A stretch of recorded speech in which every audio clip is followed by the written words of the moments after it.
10 days in, I got 10,000 followers. 10 days into TikTok. 5 months later, got my first million. Now you're 5 years in, you've got over 10 million followers. I was also kicked out of my home a lot, and so I went through homelessness a lot. Have you talked publicly about your parents abusing you? No. I'm curious with the attacks on you and then TikTok accusing you of all of this stuff. I was getting canceled and crucified online. Because of how traumatic that was, I still carry receipts that I got from the motels. And at this point, I was running below empty. I had nothing to tank. And then in that moment, almost everything became clear to me. Last year, a TikToker went viral for raising money for a homeless woman and then was embroiled in controversy for being accused of taking the money instead of giving it to her. Choi is the man behind the story, and he's actually an incredible soul. He shares today on the podcast about his approach to comedy and humor, how he deals with tough theological issues in his content, reaching hundreds of millions of people. And he addresses and debunks, finally, some of the accusations about his care for a homeless woman that he felt God was calling him to help. This conversation gets into Reed's childhood and some of the difficult life experiences that he faced that shape his approach to comedy and content. And we also discuss the role of the spiritual in creating content that can move the hearts of millions. Reed also opens up about his personal life and shares some stories that he's never shared before publicly. And you guys, don't forget to be subscribed to the show. Make sure that you've clicked that subscription button and hit that like button. And if you're listening on podcast, leave us 5 stars and a review. That helps the show reach more people. Also, don't forget to check out rosereport.supercast.com. We're building up a great community over there with a lot of behind the scenes access as well as ad-free episodes. Go check it out at rosereport.supercast.com. Reed Choi, welcome to the podcast. Thanks for having me. The comedian, the content creator, the entrepreneur. I'm just a very cool stuff. Yeah, normal guy. Very funny guy. Thank you. I think I was telling you earlier, I first saw your content. I didn't know that you were pro-life or any of your background, but it was some video on TikTok. And I was like laughing hysterically, showed it to my husband. He thought it was funny. And then I got to meet you recently at the Young Leaders Summit. And then here you are. Thank you for coming in. I'm so excited to talk to you. You've got over 10 million followers on your accounts. Most of your content is funny. I mean, it's hard to do humor, but you do it really well. So congratulations on that. I try. Tell me about, first of all, Reed Choi as a kid. I heard earlier you're an only child, but what was it like growing up? How young do you want me to go? As early as you can remember. Man, okay. What's your first memory? I think because I was an only child, I had to learn to be good with my imagination because there was rarely anybody to play with because my parents would, I don't know, they just kind of leave me alone, just let me do my thing. And we didn't grow up very rich, so I didn't have a lot of toys or video games and stuff like that. And so a stick had to be a gun, and I had to make up all these scenarios to keep myself interested. And I would draw a lot. So I think I've always been creatively inclined, and that imagination has greatly helped me today because I can make up these scenarios and then go in and out of character. When you're saying the stick, you have a stick as a gun as a kid. I'm imagining that little cloth you put on your head. To be a girl? To be a girl. Yeah. Still making do. Yeah. We gotta like do a GoFundMe for wigs that you can. No, I like it. I'm just joking. Whenever I play Trump, instead of like an orange wig, I have an orange foam roller and I just kind of put that right there. Perfect. We know what you're doing. It's great. So and you're from California. Yes, ma'am. Very cool. And your parents, where are they from here, or what's their background? Born and raised in Korea, and then came over here in 1985. So I was the first generation born in America. Amazing. Mm-hmm. You were talking earlier, and Do you speak Italian? No, unfortunately. Oh. Not even a little. Not even a little. Do you speak any other languages? Tiny bit of Spanish, but nothing that I wouldn't say I speak Spanish. Okay. Yeah. What about you? Do you feel more Italian than American, or do you just feel more American? I definitely feel Italian, but I'm definitely American first. Okay. I mean, I would dare to say Italian American, but I'm American first. You have that sass? A little bit. My brother recently got his citizenship, and my mom, because she's second generation. And the Italian consulate actually opened it up. So if you have grandparents who are Italian, you can become Italian. So they did all the paperwork and they became Italian. And then I was going to be able to ride on their coattails but then they shut down the program. Can you cook like an Italian? Yeah.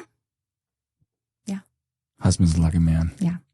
Well, we're both lucky. Yeah. Oh, that's a great answer. That's the old school, pass on the generational recipes. My mom calls it peasant food, but Korean food is all peasant food. We've been in the third world country for so long. Yeah. So what so did you grow up cooking, or what about you guys? Yeah. I love to cook. Yeah. I worked in a lot of restaurants when I was a kid. So. Oh, really? I love cooking. So I've also done my fair share of cooking thirst traps. So what do your parents do, and what do they think about what you do? My father is a pastor, and like I said earlier, when I first started doing it, they were like, what are you doing? You're just going to film videos? And they're very worried. They're like, hurry up and become a doctor. But as soon as I started doing well and I was able to pay a couple bills here and there, take them out for dinner, they were much more comfortable. And, now I think they are quite proud. You went to Berkeley, right? Yes, Berkeley. And you studied English. I was an English major. Did you have any idea when you were going to UC Berkeley that you were going to end up doing TikTok full time? No, not at all. I was so anti. When I was at Berkeley, I was just solely focused on, trying to make sure that I can be the best writer as possible. And by being the best writer, it would make me, the best thinker that I can possibly be. Do you think that sets you up for what you're doing now? Oh yeah, absolutely. I think because of the amount of essays that I had to write, I learned to be able to think for myself and deconstruct ideas in a way that's, I guess, more unique, because I was able to. When I was at Berkeley, the type of writing that's promoted at Berkeley is very verbose. And I was very much against that curve. And meaning it was just like words for the sake of look how smart I am? Or what do you mean by verbose? Like the Ernest Hemingway school of thought is that the most simplest sentence, the sentence without any fat, the sentence that pervades the idea that you're trying to convey, without adding any flowery language, is the perfect sentence. And that you should never use a big word, unless it has to be there, like you deserve to use it. Whereas in Berkeley, a lot of it was like, let's just sound as smart as we can and, hide behind big SAT words so that we don't actually have to come up with something original. Of course, that's my critique. There are brilliant minds at Berkeley. But because I was more so driven towards more simpler language and Berkeley was kind of anti that, I had to be, a much better writer for it, because if you're going to go against the way we think, your writing better be damn good. And so, in a way, I was kind of blessed that it challenged me to become a better writer. And with the professors there, I won't speak on the students, but the professors there were all very world class. And, my favorite professor, Professor Stephen Best, he was the most liberal professor there, but we disagreed vehemently. But just because we disagreed didn't mean that he didn't like me as a person or that I didn't like him as a person. He treated me with respect. And even though he didn't agree with my ideas, because I was able to back them and write down my ideas in a way that conveyed that I thought them through and that I had evidence to support those claims, I was like, I got the highest grade in his class. And so that type of you can disagree, but you can still be respectful and treat each other humanely. That was a beautiful part of my education. So it's interesting because you're this big TikToker. You're hilarious. We're going to look at some of your content soon. I love it because it weaves in faith and like some cultural, political themes occasionally, but it's pretty, I feel like your takes are pretty fresh. They're not like hard right, hard left. They're kind of are independent, which I really appreciate. But I'm curious about your faith upbringing because you just mentioned at Berkeley, you had this professor you didn't really agree with. You talked about your dad and your mom a little bit. Did you have a faith growing up? How did that evolve or change? 7 Weeks Coffee is America's pro-life coffee company on a mission to fund the pro-life movement one delicious cup of coffee at a time. And they check every box. This is pesticide-free, mold-free, organically farmed, low-acid coffee that is absolutely delicious. 7 Weeks Coffee donates 10% of every single sale, including the sale you can make today, to pro-life pregnancy centers. So go to 7weekscoffee.com and save 15% forever when you subscribe, plus get a free gift. And exclusively for my listeners, use code Lila for an extra 10% off your order. That's a 25% total savings on your first order, plus your free gift at 7weekscoffee.com. Did you have a faith growing up? How did that evolve or change? Yeah, I was, my father's a pastor, so I grew up Christian. I would probably be a really strong Christian, and then I was saved at 15. But then I lost my faith, also around that age as well. A big part of it was because I grew up in a abusive household, and my father, who's a pastor, kind of embodied what it meant, what church meant to me, what God meant to me. We call it Father God. And so to this day, the idea of a loving father is so foreign to me. Like what most people, most believers in our generation have down is the love of God, but they lack the fear and the reverence. For me, it's flipped. Me, I get the reverence any day. I get the fear any day. I get that. But the love of God, I always struggle with. And so I was also kicked out of my home a lot. And so I went through homelessness a lot. How old were you? The first time I got kicked out? Probably less than 5. I wasn't going to school at that point. So that was like the first time. How did you get kicked out of your home at 5? What did that look like? Well, it happened twice when I was at that age. So dropping me off at a park or dropping me off at a laundromat. By yourself? Yeah. For how long? The first time was like maybe half a night or one night. And then the second time was about a full day.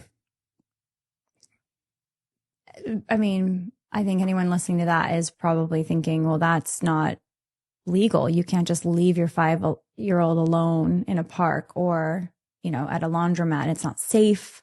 No, it wasn't safe. It was so bad. Yeah. Were your parents having a mental health issue, or were they angry? What was going on that happened? I wouldn't call it a mental health issue. I just think this is like a difference between Eastern and Western ideology. The word abuse tends to have a much more strict definition in Eastern ideology, whereas the West tends to have a little more loose definition. I don't think that's the way to raise a kid, but it's not that unheard of in a Korean household. Yeah. To take a 5-year-old and drop them off somewhere for a day and think that that's not abuse. You're saying your parents, when they were doing that, they did not think this was abuse. They thought we're teaching Reed a lesson of some kind. Yeah. I'm teaching him that, he needs to be more grateful for what he has. Yeah. I'm sorry that you went through that, Reed. That must have been terrifying. It was pretty scary. Yeah. Do you talk to your parents about that now that you're older? They're older. Maybe they have different views on it now. Have you guys discussed that? That was like a bad thing, but I don't know. I guess it's weird. It was scary and it sucked, but when I think about it, it doesn't really hurt. So it's not like I need to talk about this with you and I need an apology from you. I never thought about it that way. And now you don't feel like it's in the way of your relationship now with your parents? No. There were some things that maybe the last time I got kicked out, that's when I was homeless for about 2 months. That one was the toughest one. And, how I even led up to that, I developed a lot of resentment, because for the longest time, I was told that all these punishments that were happening to me was my fault. And I believed it until finally, right around when I was a teenager, I started thinking for myself, and I started comparing myself to my peers. And I was like, okay, maybe you're getting hit all the time, not because of something that you did, but they got something that they're not dealing with. And once I made that switch in my head, that really pissed me off. Because I was like, how dare you let me think that for my entire life, that everything was my fault. And I wouldn't really let that resentment go until I was around 20 years old. And it was only because, and I think a big part of the reason why I didn't crumble as a child with all that pressure is because I had my aunt and my grandparents. I didn't get that unconditional love from my parents, but I got them from my grandparents. One thing that I've always said was, like, when I was a kid, was that, like, my grandparents are like my heart. My aunt is like my soul. And I wasn't getting what I needed from my direct family, but I got it from my grandparents. And my grandmother's sort of last wish was that, like, I want you to make up with your dad. Like, I want you to forgive him. And I wasn't ready to forgive him. But because I love my grandma so much, I was like, okay, I'll do it. And I did it the next week. And I remember, we met up in front of, not a Dunkin' Donut, a Krispy Kreme. And I thought I was going to fight the guy. I thought I was going to, I had all this tension. I was like, okay, it's going to go down. But I saw him, and all I had was pity. Because the 3 years that I didn't see this guy, it looked like he aged like 15. And the image in my head that I had of, like, this tyrant, this strong dictator, patriarch, it was completely destroyed because all I saw was, like, a weaker old man in front of me. And the rage was just kind of gone. Not that, like, I forgave him right away. That took, like, about 6 months, but it did. What about your mom? Did you have any kind of experience with her? I mean, she sounds like she was in on the abuse. I don't know if that's fair to say. Should she drop you off at the park too and leave you alone like that? Or was that more she just couldn't stop your dad from doing it? She's done it a couple of times, not nearly as much as my father. She reminds me more of the, like, the edible mother that loves their child too much. But I have to say, they are also good people. Okay, I was going to say, I was actually going to pause the podcast for a minute because we went down a line that I wasn't, I think neither of us were maybe, like, anticipating. So have you talked to your parents about that? Cause, like, leaving you alone as a kid, as a 5-year-old, that's a crazy thing. Obviously very dangerous for the 5-year-old and traumatic. That specific event hasn't been addressed, but me getting kicked out and, like, the abuse that I went through has been. Like, they apologized for it and all that. But not like, I'm sorry for X, Y, and Z. It was more like, I'm sorry I did that. You know, a blanket statement, if you will. Yeah. Have you talked about this before? Like, what you went through as a kid? No, but I'm sorry. I know I shouldn't be laughing. It's super traumatic. He's a comedian. But, like, the way she's looking at me, like I'm like this broken down. I didn't know it was this bad. Like, I've said it before. Like, I told my other Korean friends, and it's just like normal. Like, oh yeah, of course that's what you went through. But, like, your other Korean friends are like, this is normal behavior. Yeah, I mean, they know it was like, oh, that's bad, but it's also like, they've heard similar stories. So, but then I tell her, and she's like, I'm crying. I mean, it's like, well, I'm just imagining you Reed as a kid, and no child should, there are things that are overtly, and you can use the word abuse, that are overtly abusive. And I don't mean to dwell on that here on the show. Like, the point of the show is not to, like, dwell on bad things that happen to us, obviously, because we want to get to, like, the very cool things you've done with your life and you're doing with your life. But, I think it's also for me, proof of God that even though I was going through all those things, I was relatively a happy child. And today I think I'm pretty normal. And also, you can ask any of my friends.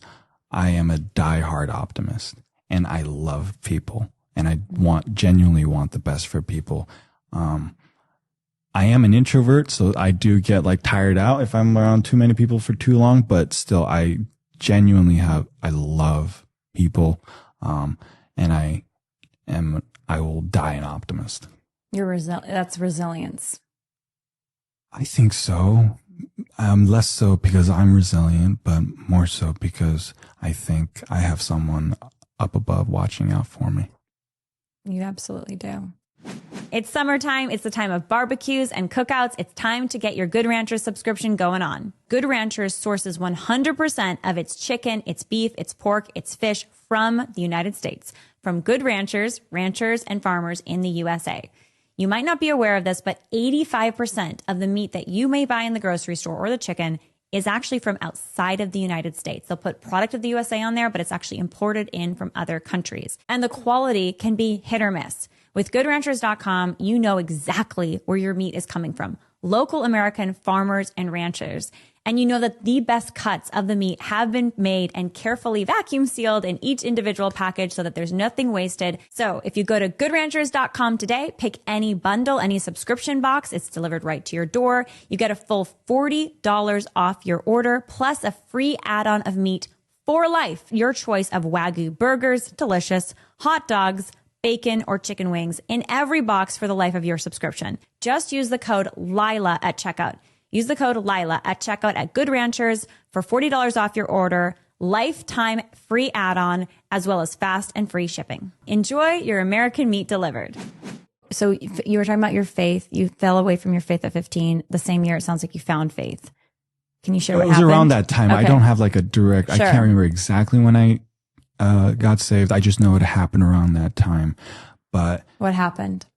How I got saved? Well, yeah, how you decided, okay, I want to accept Jesus. I want to be a Christian. And then similar time frame, you decide I'm leaving this entirely. Oh, I see. The way I got really close to God was I found a home church, that was a group of my peers. Usually when I was at my father's church, it was people that were much older, but all of a sudden I had other like high schoolers, middle schoolers that were also Christians that I could talk to, and small group leaders that are used to counsel kids that are going through things that a normal middle school or high schooler would be going through. And that community really helped flourish my faith. And then at around 15 years old, that's when I made that realization that all this abuse that was happening to me, it's not your fault. And that really pissed me off.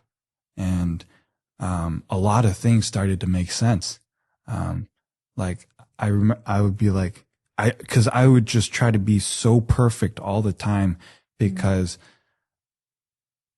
it did not make sense to me why my father or my mother would flip.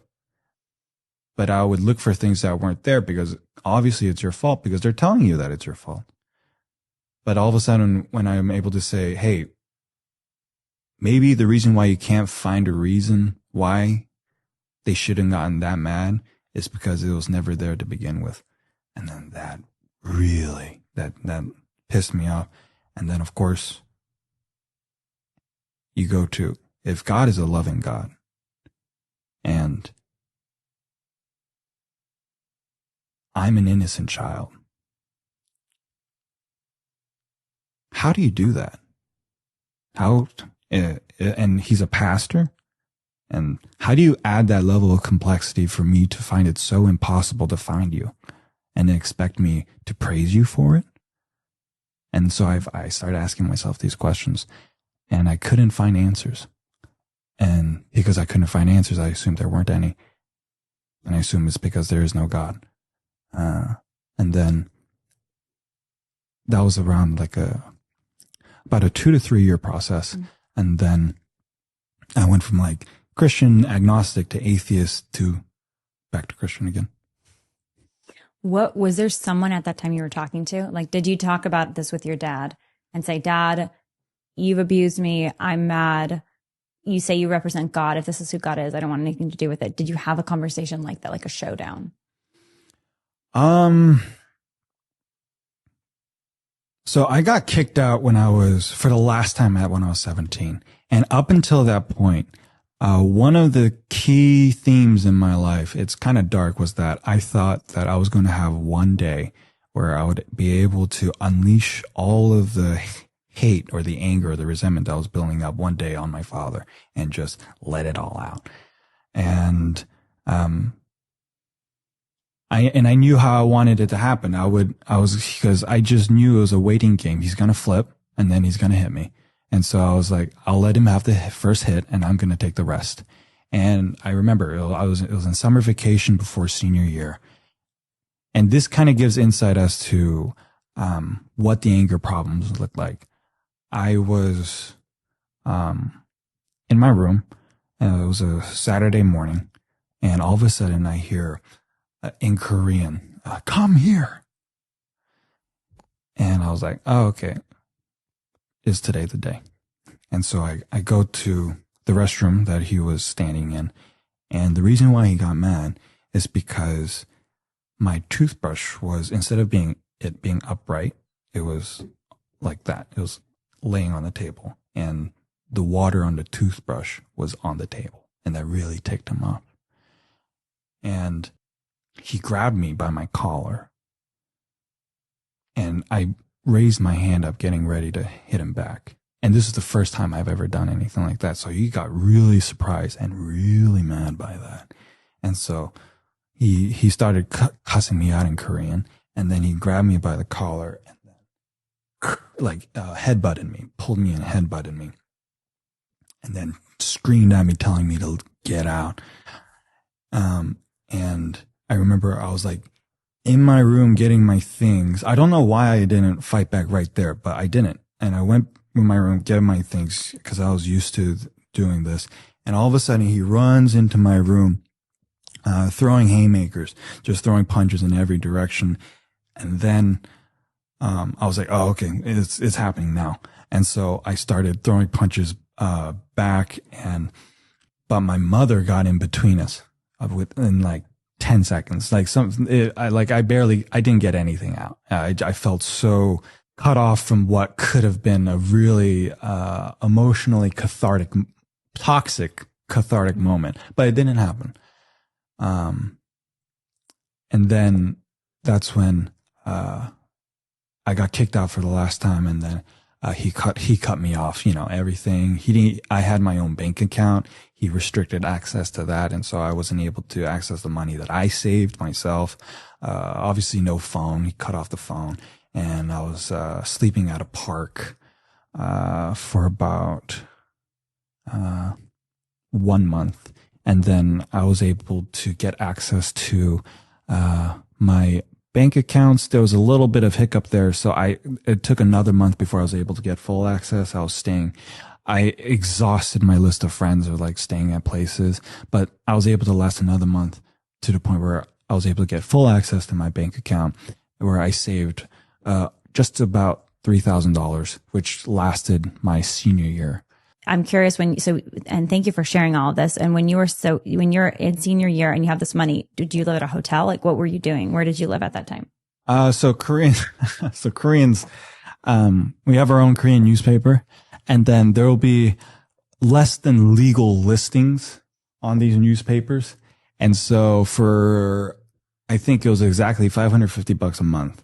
I was able to stay in a room that was about half the size of the studio. And for senior year of high school. Mm-hmm, yeah. And it sounds bad, but it was the first time in my life where I could breathe.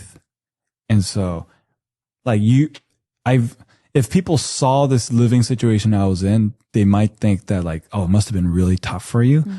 But it was the first time in my life where I didn't feel this oppressive pressure 24/7. And I can just kind of think on my own.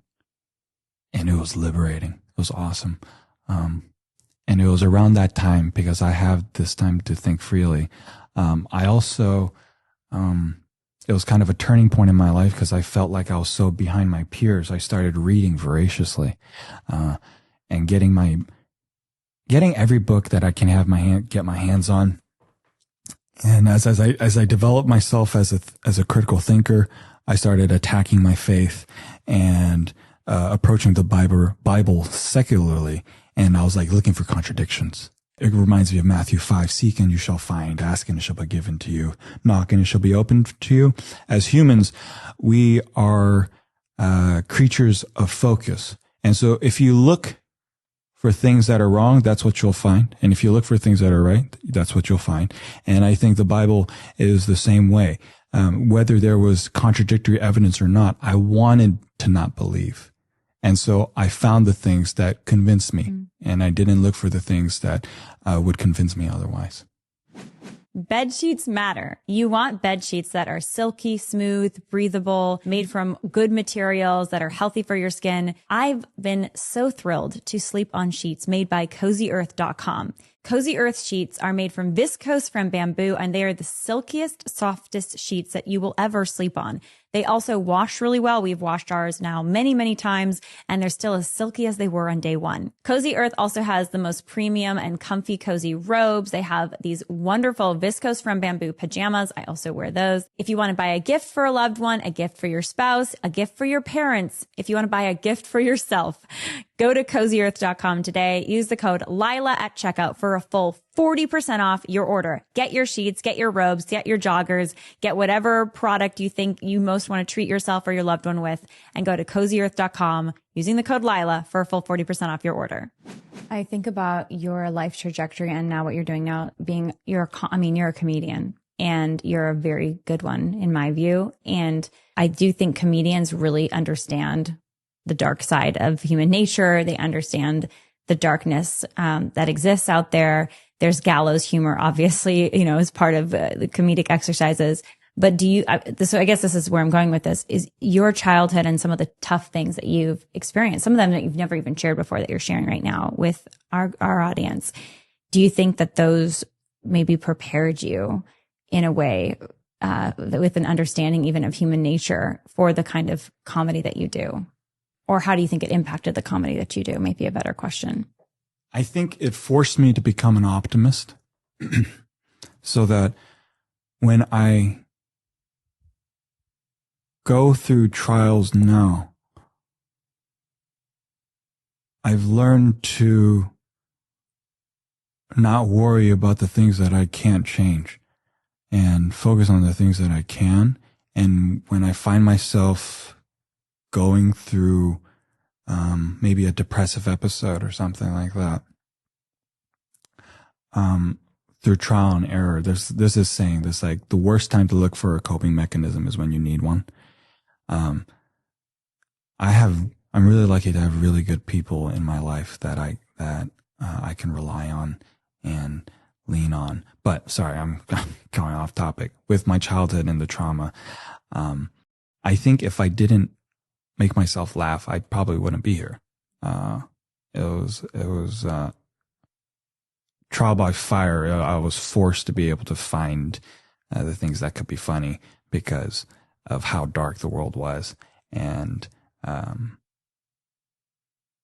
guess it was proof that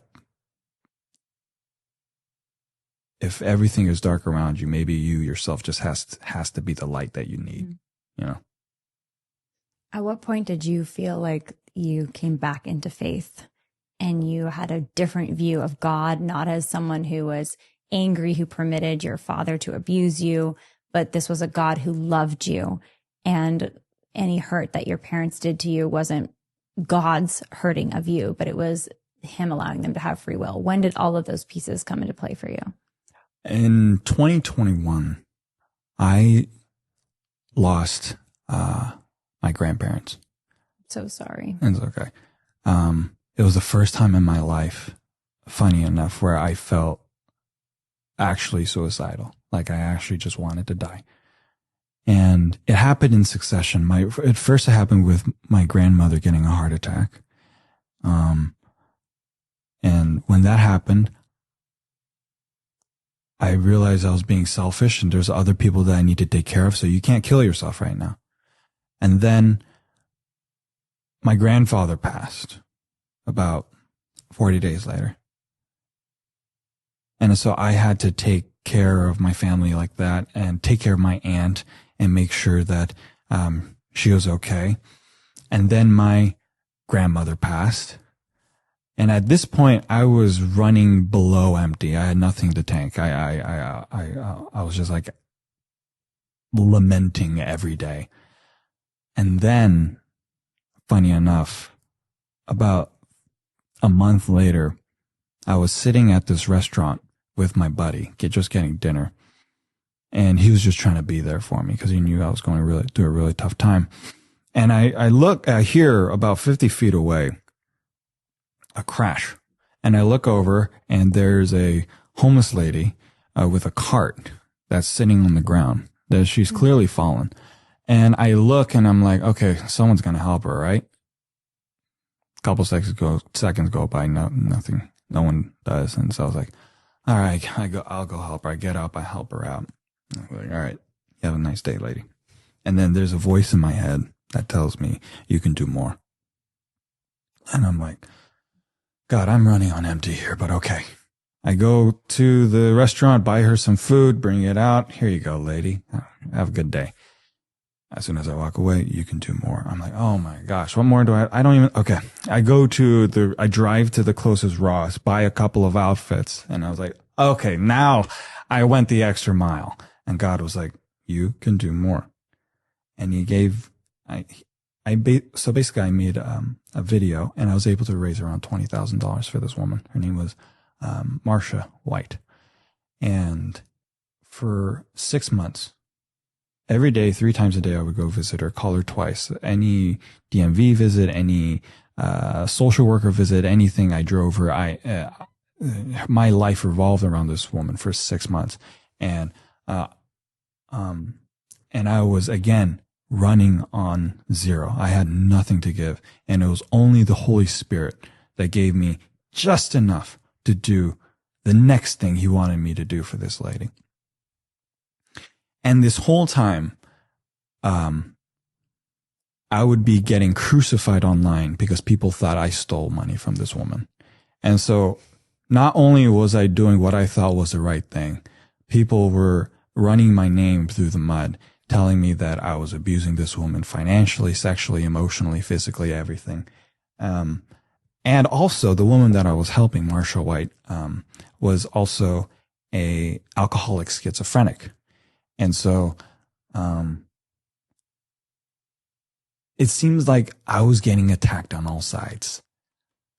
And I remember just praying to God. I was like, this is too much. I can't, why are you letting me go through all of this pain all at once? One of them I could take, but you take away my heart. My grandparents are my heart. And then you take away my career because I was getting canceled and crucified online. And I have no respite at home because my whole life revolves around this lady. I have absolutely nothing. What more do you want from me? And then I remember God illustrating or clearly telling me, how much more do I have to take away from you before you realize I was the only thing that you had to begin with?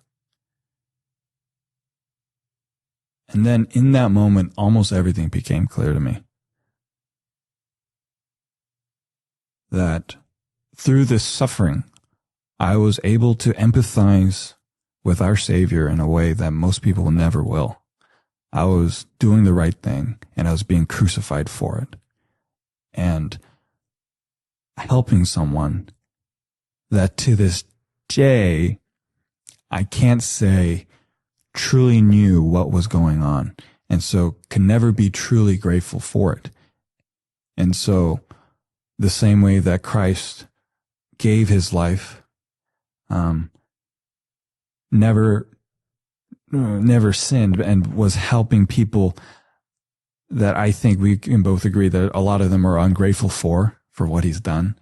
And yet he does it not because it's easy, but because it's the right thing. And you do it because it's the right thing, period. It doesn't matter if you get recognition, and it doesn't matter if you get pilloried for it. You just do it. Blessed are those who suffer for my name's sake, that are lied about, and for theirs is the kingdom of heaven. I lived that, and from that moment on, because of the pain that I went through and that recognition, he also taught me to love myself, because I was running on empty and I felt so helpless. How familiar are you with like angelic encounters? I mean, I'm a little bit. Okay. I've definitely talked about them on the show. All right. So this Did one, you feel like you had an angelic encounter? it's kind of crazy. All right. So after this whole ordeal, it took 6 months, to I have get so her. many questions, by the way, but I want to hear about the angelic encounter. Okay. This will be the Tell last me. one. No, it's beautiful. Tell me. So, it took 6 months for me to get her out of a motel into something called transitional housing, and then get her into a permanent home. So altogether, that was about a 9-month ordeal. After all of that, I finally was able to get her apartment. That was the first time in about 9 months where I didn't have to see her every day. And I felt like, okay, I can take some time for myself. And I remember I was at a LA Fitness in a jacuzzi, just relaxing or trying to relax. And then this black man comes to me in the jacuzzi, and he says, you know, I didn't ask him anything. I didn't try to talk to him. He just comes up to me. He says, you know, I have a voice of an angel. I was like, okay. And he's like, you know what I think you should do? I'm like, what? He says, every day in the morning when you wake up, I want you to go to a mirror, and I want you to look at yourself, and I want you to say, I love you, and I'm going to work on loving you better. And I was like, okay. Didn't really think much of it, but I actually started doing that, and it actually helped immensely. And it was sort of like the catalyst that I needed to learn to love myself. And then a couple of years later, not completely forgetting about that, just wondering, because I'm a nerd, I was like, I wonder if there are a theme between angelic encounters. And so I was like, all right, angelic encounters. And then the first thing that came up was Gabriel. And it turns out that the most common description for Gabriel is a beautiful black man. And I don't know if that was an angel, but for me, I'm just interpreting it that way. That was like God just being like, here you go. And that's the beautiful thing about all of these things, is that God can use anything. Yeah. And maybe it was an angel. Maybe it wasn't. We don't know, but he used it. It doesn't matter because it worked. And it worked. Mm-hmm. And it's in line with God's teaching, because God does want us to, love our neighbor as ourselves, but to see that we are made in his image and that we are loved by him. And we can't love other people if we don't treat ourselves with the love that God gives us. I mean, if we don't treat ourselves with love, how are we going to be a vessel of love for other people? Yeah. I know you want to ask that question, but one of the other proofs of God for me is that naturally, when people are filled with love, overflowing with love, the first thing that they want to do is not hoard that love. The first thing that they want to do is share it. They're like, yo, I'm so happy right now. I want you to be happy too. People just naturally become more extroverted and want to share the joy. And to me, I think that's like proof of God. It's beautiful. Mm-hmm. You were describing all of this, this crazy encounter really with Martha, meeting her. With Marcia, meeting her. I was actually reading a news article where they said Martha, which looks like they got the name wrong. I did that first to protect her identity. Okay, interesting. But she passed away last year. And so now I feel comfortable saying her name. She was an older woman. What was her story?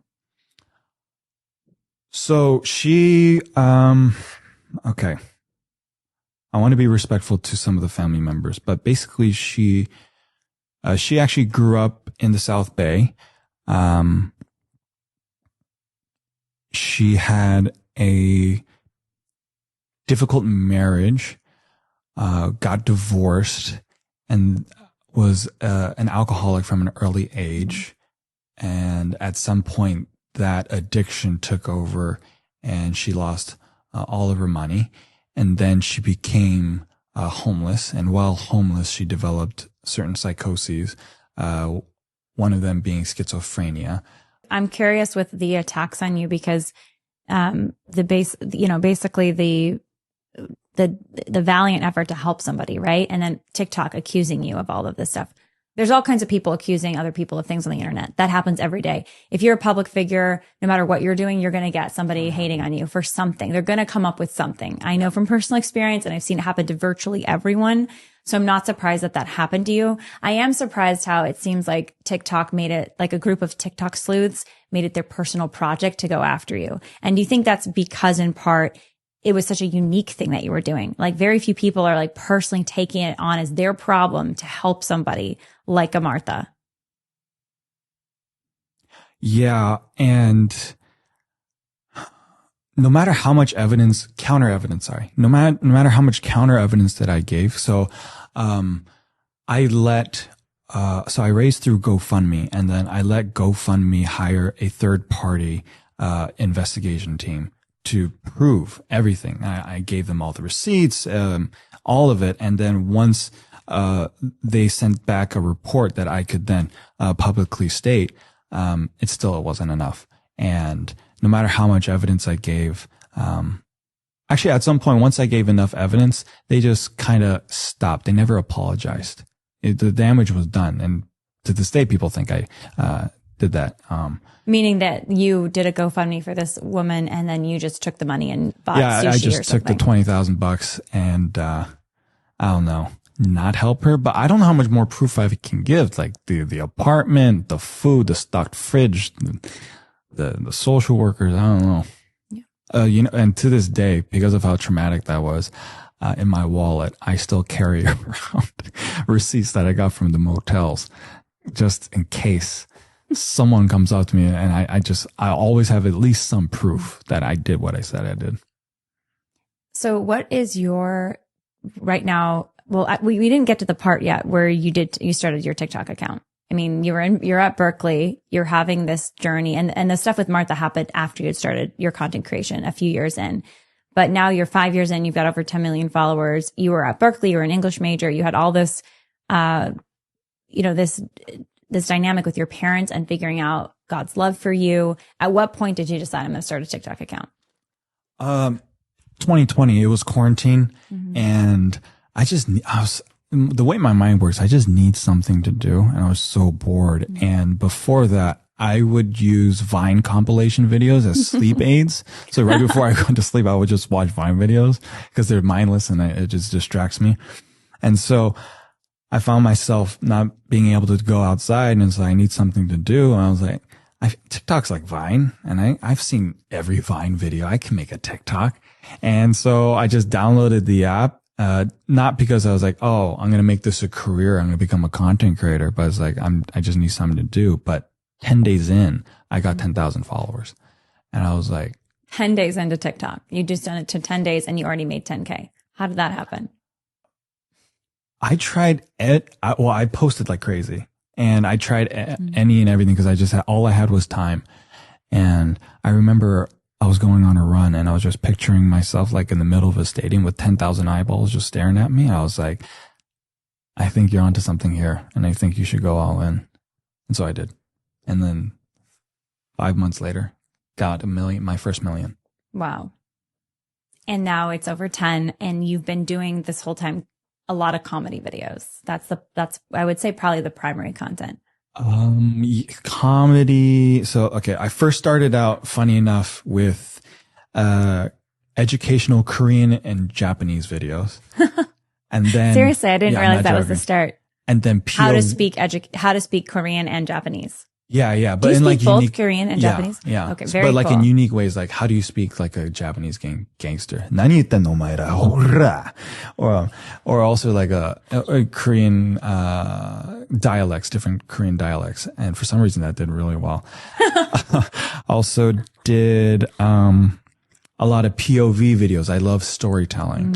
And then obviously the comedy videos, and then the music. Yeah. So for me, I never wanted to be pigeonholed as, oh, you're that guy, you know, I just want to be known as Reed Choi. And I think largely, by the grace of God, I've accomplished that. So your original plan was, I'm going to have fun with this, and I'm going to also make this my living because I can. And you had obviously a knack for it. What's the approach you take to content creation? How do you decide what to create? Okay. It's changed over the years. The first 3 years I would post 5 times a day, every day. And that was largely dictated by trends in the algorithm and also me like being a nerd and dissecting every video. Like I had like notebooks filled with like, okay, frame by frame, why do I think this video went viral? And you do that every day for 3 years and it sort of becomes automatic. It's like subconsciously it's like tattooed into who you are when you think of content. And once I felt like posting 5 videos a day wasn't serving me and that I would be, my time would be better spent trying to make one really good video every day. I also felt creatively much more, fulfilled. And so now when I post a video, it's mostly just dialogue and I'm trying to, convey the ideas that I think are thought provoking. And a lot of it is, I'm just like asking God, like, hey, what do you want me to post today? Or, if it's a video that's not Christian, I'm just like, okay, God, even though this isn't directly about you, make sure that this is a video that you want me to make, you know? And I don't bat 100 every time, but I try to stumble forward.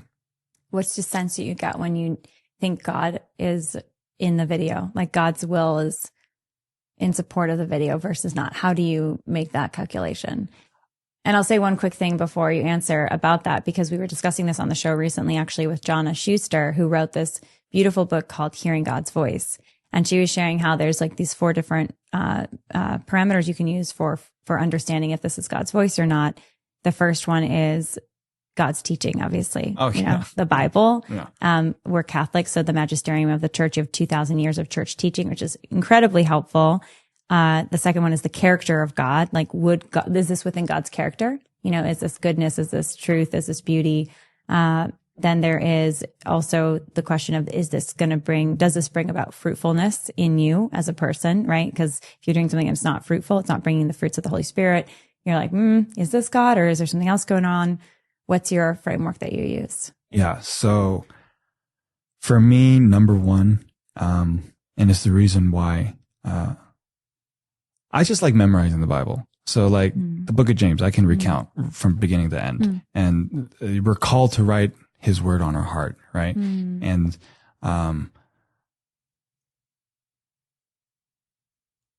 when I make a video, I know that was directly God's will is, one, because in the video, I try to quote scripture as much as I can that's seamless so that you don't know that I'm saying it. So I know that biblically, at least it's sound, you know. And then the fruit.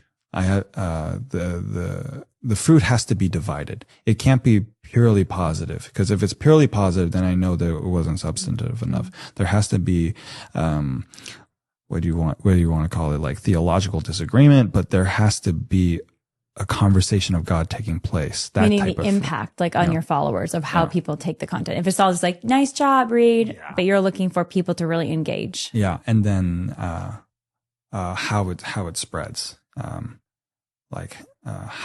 God blesses that video, how well it does. That's a big, feedback for me. Let's take a look at some of the videos, actually. We're going to watch. Snap. Yeah, we're going to watch. Okay, we'll watch a funny one. We'll watch one of my favorites. Oh, no. Okay. Are you ready? Yeah. Who's this guy? Oh, boy. Oh, hi. Do you have this stuff? Gotta make sure you're cool first. God is good. Oh, all the time. All right. What do you want? What do you got? I got crosses. Do you have some word? Word? Yeah. What are you looking for? I got verses, chapters, books. Do you have the whole Bible? I do. Okay, I'll take one. What version? You want standard, NIV, King James? I got it in English, Korean, Japanese, Seisho, Kasho, Sangyo, Masa. What do you want, dude? I'll take one King James. Yeah. Okay. Right here, fresh off the printer. How much do I owe you? Right.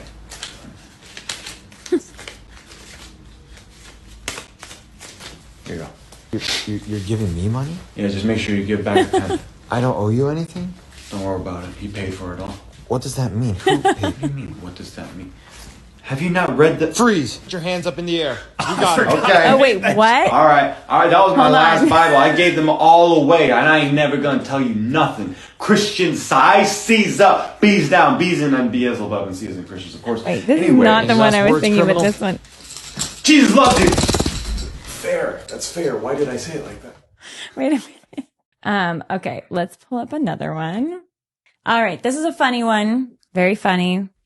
This one's called Introverts at a Party Be Like. No, take that away from me. Okay. Don't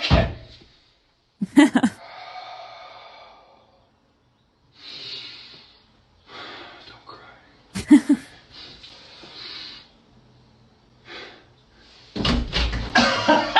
The party's back. People love that one. It's good. It's good. All right. My favorite is the serious one, which is also funny. It's just very, I don't know how to describe it, but we found it. Sorry, so many guys. Catholics Okay. like this video. So many Catholics. I'm not joking. That's because the theology is pretty good. You Thank pretty you. I got the appreciate theology that. going on, Reed. Okay. If you are such a loving, powerful, good God, why do you do nothing about the suffering, poverty, evil in this world? Do you think you are a good person? Yes, of course. Then why, when I have given you enough power, food, money to help others, have you done nothing? Is that a good person? What can I do? I can barely survive as it is. And whose fault is that? Have others with less not done more? Have you been such a wise steward of your time, so selflessly generous, so fiscally responsible, or have you squandered it away? I have made you in my image, and yet you convince yourself that you are powerless?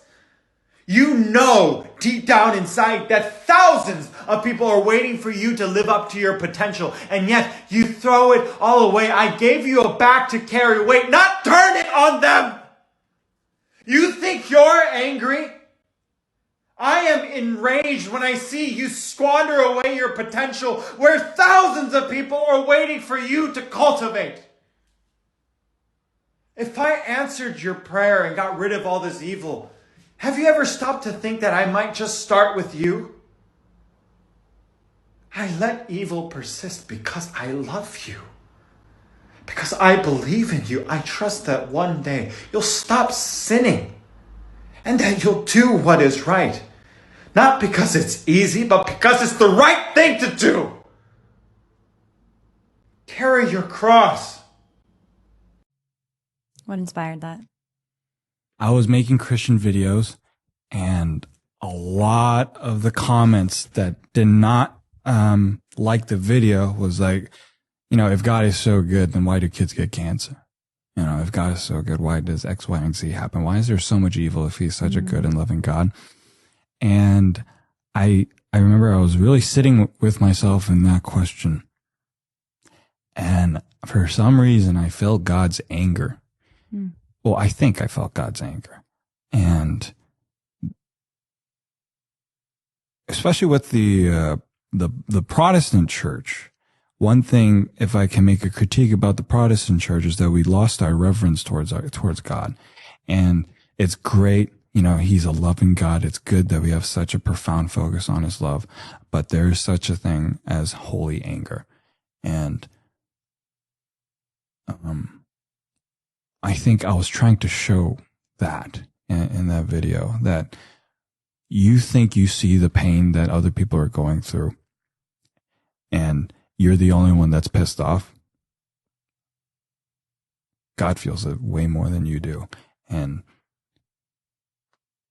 there are people that he is trusting to step up to help with that pain, and they aren't doing so. And because he loves you and wants you to have that free will, he's holding himself back, holding that anger back, because he trusts you and believes that you believes in your potential to do what is right. And I get teary eyed just thinking about it right now. And I think that's maybe God used me, and I probably failed in portraying it, but that was my best attempt in doing so.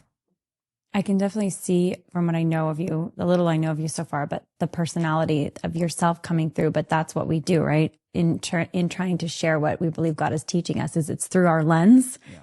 But I think that principle is so beautifully done, that God has created us for so much, and to love, to bring so much love into the world. But it makes me think about the parable of the talents.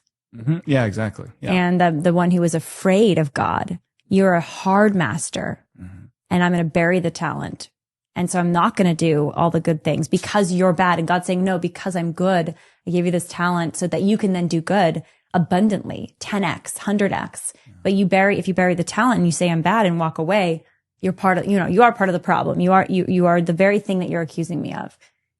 And you can't let that fear freeze you. The reverence that you have for God should only be a reaction so that it makes you want to do more for his kingdom. Amen.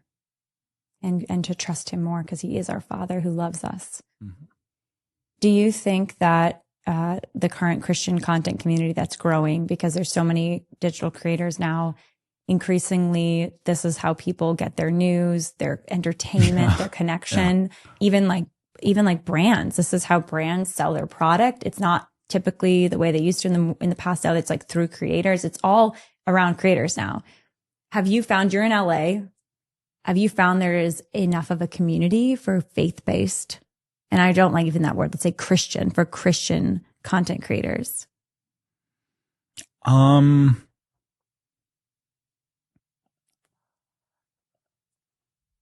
be honest, I have not been impressed by quote unquote Christian content creators. And it's one of the reasons why I never really label myself as a Christian content creator. I'm just more of a content creator that is Christian, and that, because I never try to portray myself as, here,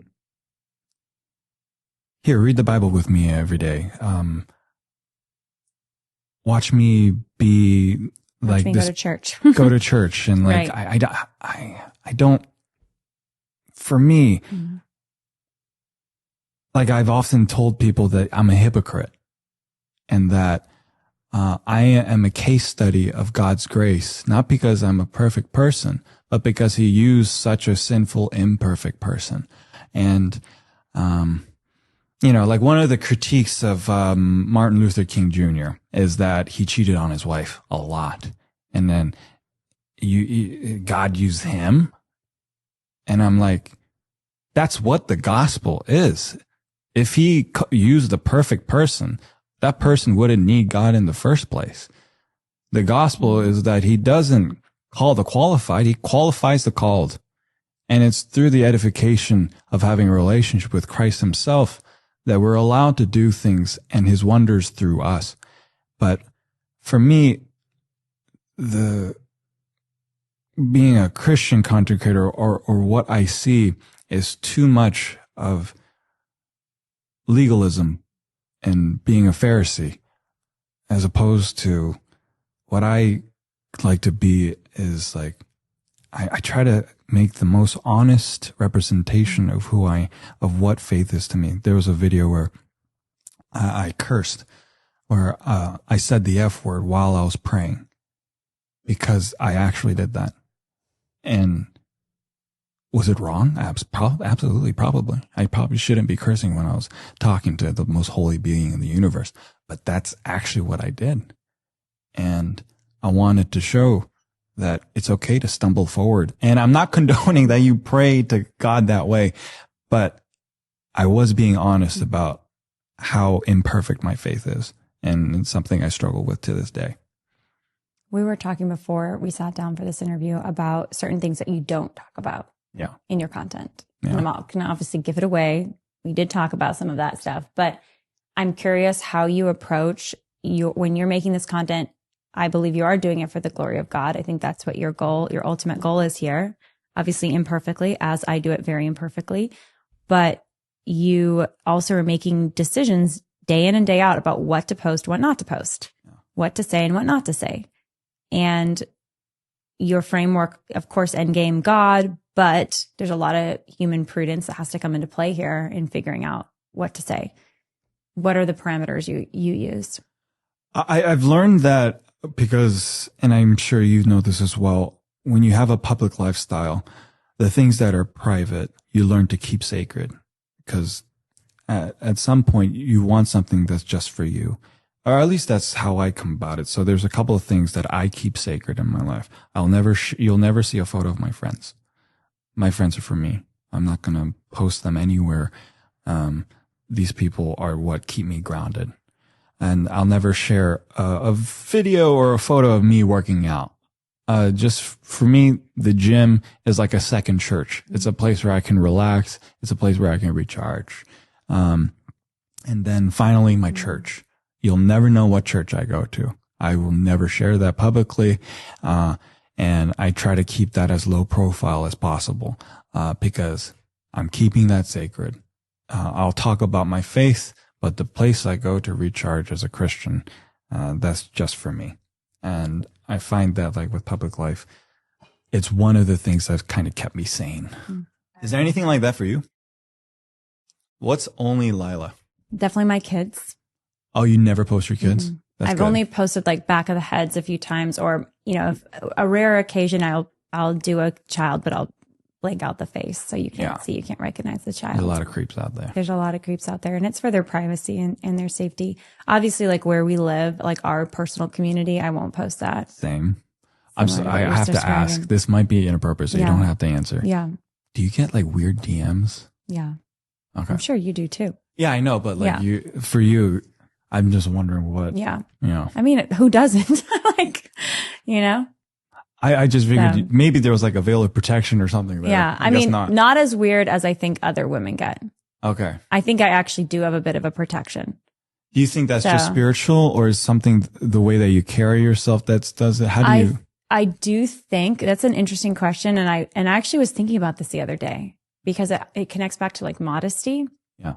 And I do think that, and I'm not, because you could say, well, you're blaming the woman for getting the unwanted advances, and that's not fair. And I agree. You shouldn't blame people necessarily for unwanted advances, right? But I will say what you put out into the world does impact the kind of feedback you'll get. Obviously, there can be a temptation, like even with gym pictures, quite frankly, like posting yourself in the gym. I mean, I know you don't do that, right? But like for men or for women, leaving a lot of money on the table, I'll tell you. I mean, there is definitely, I mean, that's a real thing, that posting certain kinds of pictures get certain kind of engagement and send certain messages. And I do think that the women, I do think as women, we will get less bad attention if we're very careful in how we present ourselves and protect our own dignity.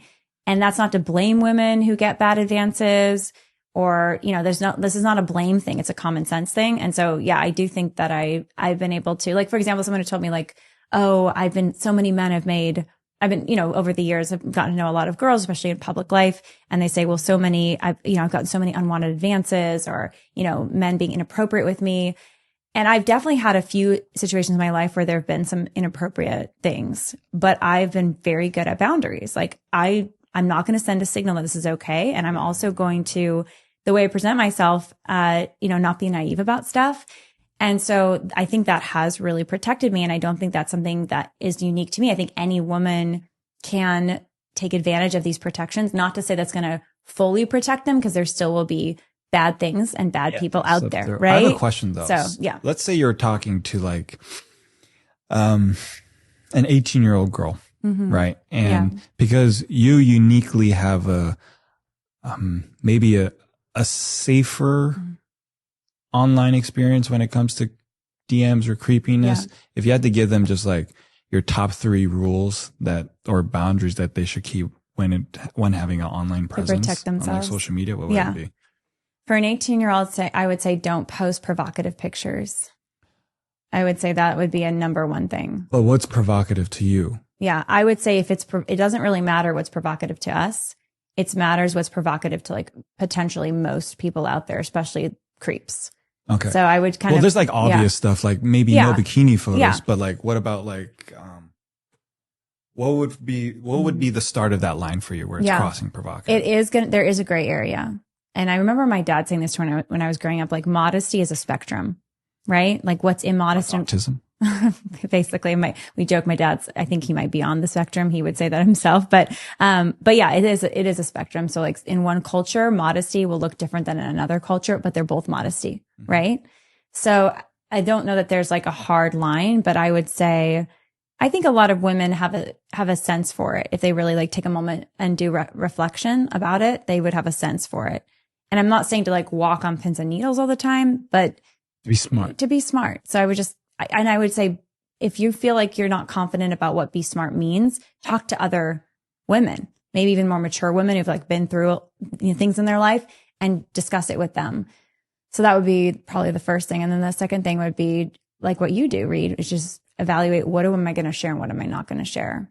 Because I think if you tend to share everything, that also is a potential openness that you're expressing. And then the last thing is you don't have to respond to every DM and use the block button.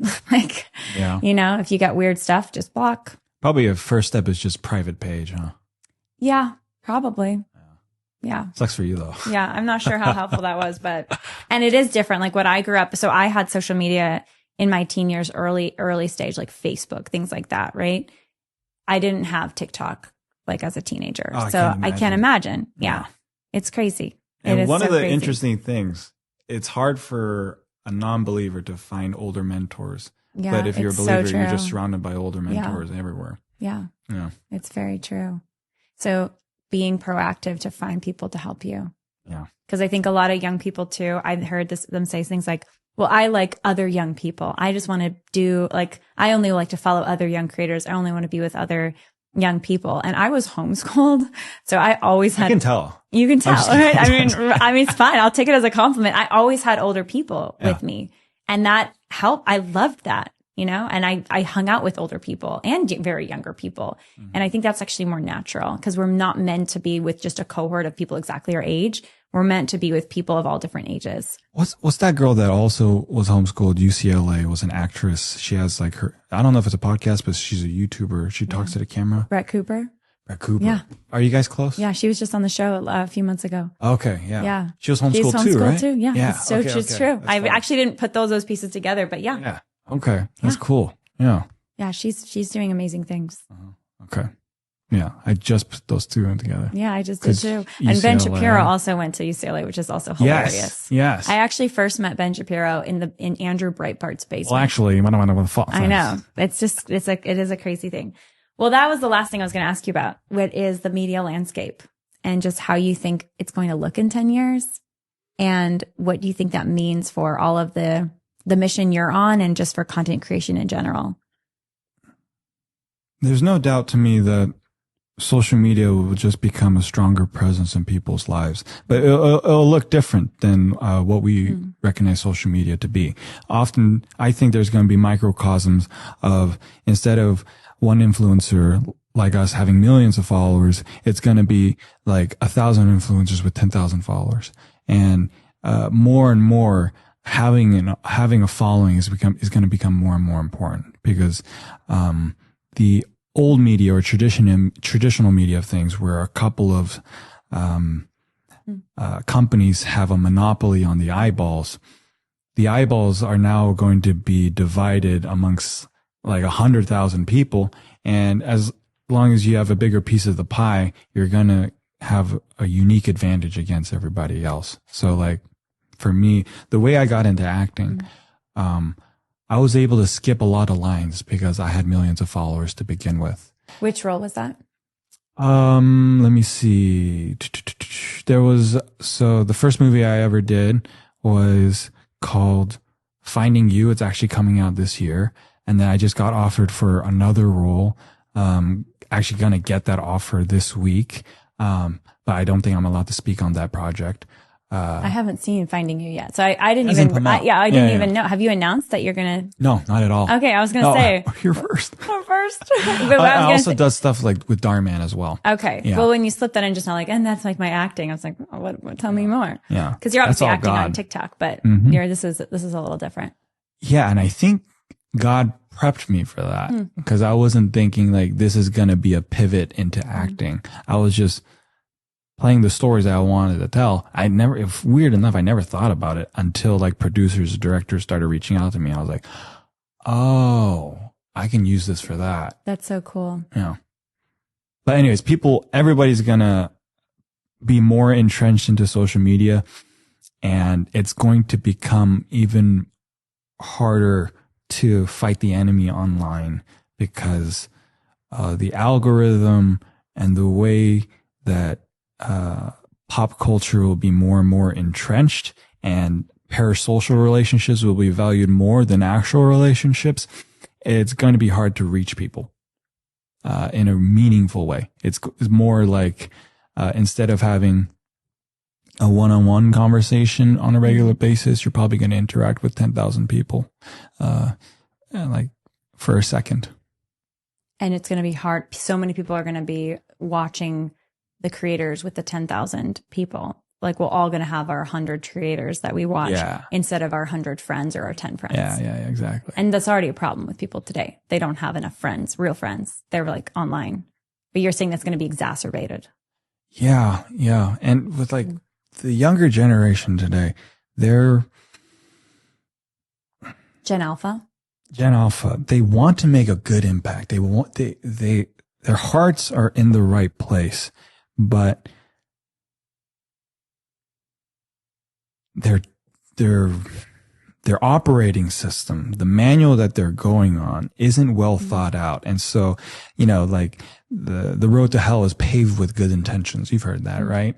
I see that a lot with, the younger generation. They seem lost and they want to do good, but they just don't have the right mentor or God to be able to direct that energy. And oftentimes it bites them. Do you think they're looking for the mentors and the support, or do you think they're also part of the problem is they're jaded and they feel like they know everything?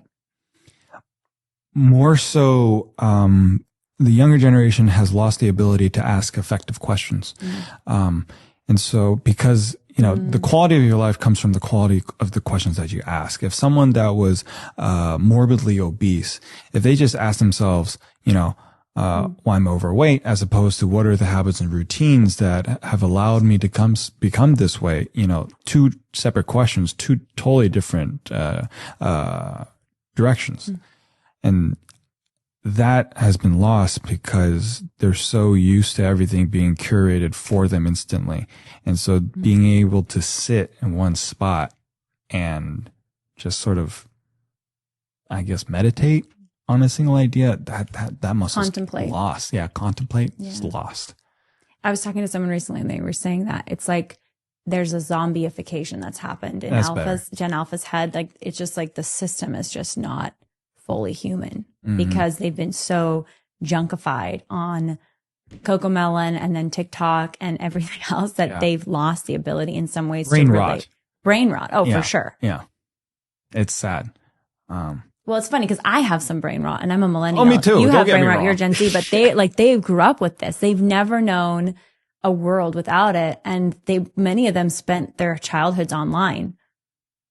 A lot of them, they literally can't write, like handwriting. That's a lost art. Forget cursive. And they rely so much on ChatGPT. And so they can write essays right now, but a couple generations down the line, I'm really worried if they'd be able to write an essay just by themselves.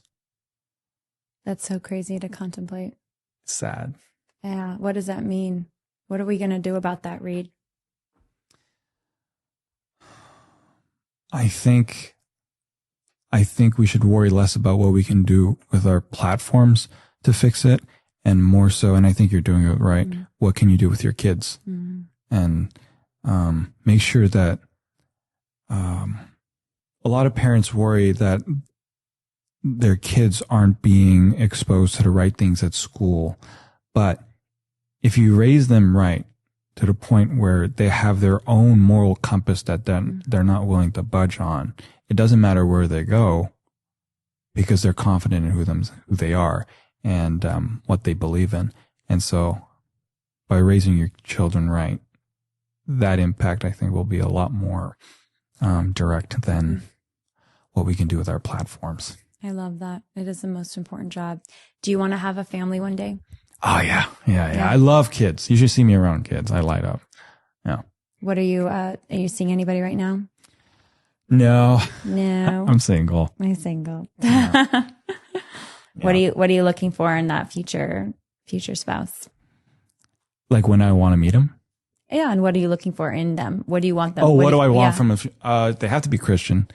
They have to be health conscious but not too crazy with dieting because like I don't want them to be like vegan or vegetarian. Like I want to eat everything. Christian, health conscious, beautiful. I want to be a mother. Oh yeah. Want to be a mother. Yeah. That's the biggest one. Like, I'll provide the house, you turn it into a home type of thing, you know? And, this is kind of weird for me, but like, I really trust a woman's intuition. If they're completely in their feminine, there's like a sixth sense where they can like almost predict stuff. Like the example that I always give, my aunt called me the morning before I went to a trip to Europe. And she was like, I don't think you should go. And because of how much I trust your intuition, I was like, okay, I canceled everything. No refund. And I was like, nope. Like I believe in a woman's intuition that much. Once it's in tune. Yeah. What happened with the trip? Nothing. Did the plane crash? I didn't go. You don't know. I don't know. If you got shot, you wouldn't have known. You would have died. I would anyway, have. So yeah. You're here to tell the tale. Sounds like a special lady. Yeah. Reed, you're awesome. You're awesome. Thanks for doing what you do. Miss and Rose. for sharing your talents. Yeah. It's Can we talk about beautiful. him or is he just like Harris? Yeah. Sometimes Harris makes it on the Harris show. killed it. Harris always kills it. Thanks so much for listening to this episode of The Lila Rose Show with Reed Choi. I love content creators and I hope to have more of them on the show. Let me know what you thought about this episode in the comments and don't forget to subscribe if you aren't already subscribed. We'll see you guys next time. And a huge thank you to EWTN, Eternal Word Television Network, which is the largest religious broadcaster in the world. You can get access to Lila Rose Show episodes 24 hours in advance at EWTN.com/on-demand. And a big thank you to EWTN and their incredible mission to bring souls to Jesus.